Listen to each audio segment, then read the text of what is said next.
কিতা খবর ভাই সাব হল আসন নি অকল বালা আশা করি আপনারা হল আসন বালা। তো আজকে নিমন্ত্রণ ছাড়া বিয়াত খানিত গেলাম, তো গিয়া আইনের অবস্থাটা তুলে ধরার চেষ্টা করবো, লোকে থাকা সম্পূর্ণ ভিডিও দেখো। क्या बात है सर। বিয়া বাড়িতে ঢুকিয়ে প্রথমে ভাবছিলাম হয়তো হেনার বিয়া, হঠাৎ মনে হইলো হেনা তো আমি বাপ্পার হাজারে রাখিয়া কোন দিনও বিয়া করলিছে। একটু ভিতরে ঢুকিয়া চাচা পর্যন্ত পাইলাম, আর জিজ্ঞাসলাম চাচা হেনা কোথায়, আর বাড়ি ঘরে তো সাজানো কেন?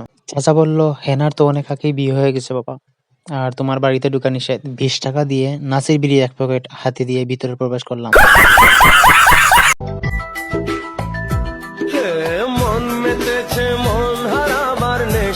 একটু ভাবসাব লইয়া ভিতরে প্রবেশ করলাম, আর শুনছিলাম নুরা ফাতেহি আইব দিলবার দিলবার গান গাওয়া। ওমা আইয়া দেখি জলের ঘাটে দেখে এলাম কি সুন্দর কমলা, এইটা কোনো কথা হলো?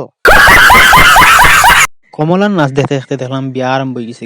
পরে বিয়া দেখতে গেলাম, বিয়া দেখাতে ইয়া হঠাৎ উফরে দিছে, ইয়া দেখি তুষার পড়া আরম্ভ হয়েছে। আমি ভাবছি কৈলাসও মনে হয় আইছি। তারপর ভাবলাম কৈলাসও যখন আইছি আমার দুর্গারে খুঁজাখুঁজি করি দিকে পাইনি। পরে দেখি কৈলাসও নাই, ছোট ভাই চিনতে স্প্রে করে তাদের নতুন দুলাবাইরে ভাইয়া। বিয়া দেখতে দেখতে লাগি গেছিল ফেটকিদা। এর মাঝে ক্যামেরাম্যানে ভিডিও করতো কন্যারে আর বর্থডে আমারে ভিডিও করে, বুঝলাম না। আমি জিজ্ঞাসলাম ভাই আমারে ভিডিও করুন কেন? আমারে উত্তর দিল চুপ থাক, নিমন্ত্রণ ছাড়া খানিতে তো আবার বেশি মাত্রে নি। বিয়া দেখতে দেখতে ভালো লাগে না, ফেটকিতা লাগছে। আইসি খানিত, আইয়া দেখি সব খালি, কিচ্ছু নাই মানুষজন। একজনে ডাক দিয়ে কইলাম যে জামাইয়া হয়েছে সবরে খানি দেওয়ার লাগি, যদি খানি না দেওয়া হয় জামাইয়া রাগ করে দিব গিয়া। তারপর আর কি পোলাও কুরমা দি ভালো করে পেট ভরি খাইলাম। I am Pappu video, I love you.